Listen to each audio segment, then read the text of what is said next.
Assalamu alaikum everyone. So we are back to marketing and today we are going to discuss about consumer market, industrial market and different levels of market location like regional, national, international. So without further ado, let's dive in. First we have a basic difference between consumer market and industrial market. Industrial market is also sometimes known as the product market. So, what's the main difference? Consumer market pertains to buyers who purchase goods and or services for consumption rather than resale. So, it's simple B to C situation. A B to C, which means a business to consumer. A business directly sells its products to a consumer and that's it. The consumer consumes the product and there is no further chain. So you can say medicines, edibles or FMCGs. FMCGs stand for fast moving consumer goods. So these are some examples of goods of consumer market as the consumers directly buy these products and there's no further reselling of it. Like consumers won't buy it and sell it to someone else. They'll just buy it for their own use, consume it, and that's it. Whereas the second thing is the industrial market, which is a B to B situation. Now, what is a B to B situation? It's a business to business situation. Now, why is this a little different from consumer market? Is that it's not about consumption. The product is bought for resale or for further processing. Like as it says over here, goods are purchased for the purpose of further processing, resale, either to other customers, other businesses, or retailers. So after the business has bought the product, it may sell it to another business or it may sell it to consumer directly. It may sell it to other business which again sells it to another business or and which then sells to consumer. There can be a defi- there can be a long chain of businesses involved, a long chain to reach this final step of consumer, but the final step will always be consumer. But in a B2B situation, as we said, that products are bought for further resale. So you can say example of fishing industry where the first thing business, let's say, is fishing. They fish the product, they catch some fishes, and then they are sold to other business who actually package them, salting the fishes and all. That's what the business is, and then that packed fishes are sold to retailers who then sell it to the general public. So that's where the chain ends, and there will be multiple other examples. And industrial market does not just means this for resale, for further processing, not and resale to other business. It could also be some general things like selling finished goods, selling raw materials as we discussed earlier, and selling services to businesses. Selling finished goods could be computers and machineries which could be used by the business to make other things, and services to businesses like car washing services. Another business might want that, or hairdressers, and there's lots of different things. So things are not just basically consumer market, there's industrial market as well, whereas there's B2B situation. The customers are actually another business, not just the general public. So that's what the consumers are. Consumers are business only. So that completes our consumer and industrial market. Let's move on. Now we're gonna be talking about the local market, regional market, national market, and international market. So local market is just the area where the business is located. So let's say you have a shop over here. There's a hairdresser. So the local market will be just the area around, let's say, a 2 kilometer or 3 kilometer radius for this shop, because only the consumers who know about this shop will come and get their haircut, not not other, because they might have other hairdressers over there there might be other hairdressers as well. So the only customers it will get it will be from this diameter of 2 kilometers, let's say, a radius of 2 kilometers, sorry.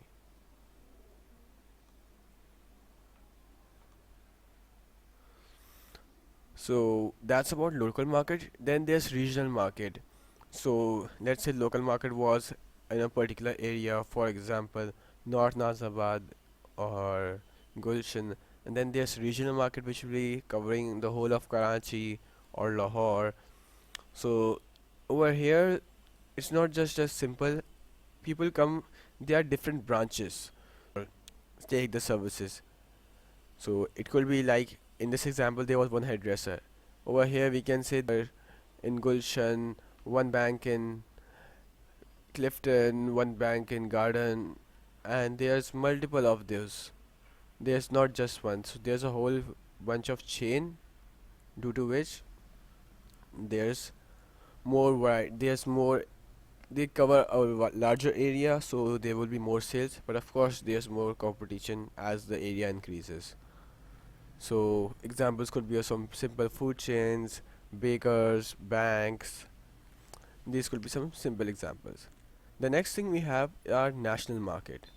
Now national market covers a whole country, like the whole of Pakistan or the whole of, let's say, Canada, America,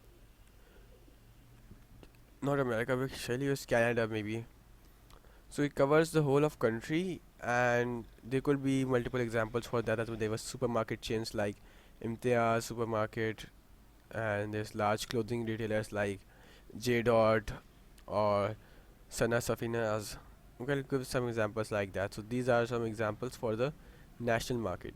Now, as we have in gone down and increased our area, there will be more customers. So there will is likely to be an increase in sales. However, there will be more competition as well. So in order to fight against the competition, you will have to reduce your prices maybe, or provide some USPs, unique selling points, to attract more customers. And then finally there's international market. International market is where there's maximum sales, because you can't go further than that. You have branches in almost every country. There's the examples could be large fast moving consumer good companies like McDonald's and KFC. It's also in India, it's also in Pakistan, and it's also in God knows where. And there could be, these are generally large public limited companies, not just some simple ones. So these are large public limited companies, because they could be private limited companies as well, but generally they are large public limited companies. So what's the difference as we went down to the size? As the size increased down, sales also increased. There was an increase in sales, but there's also an increase in competition.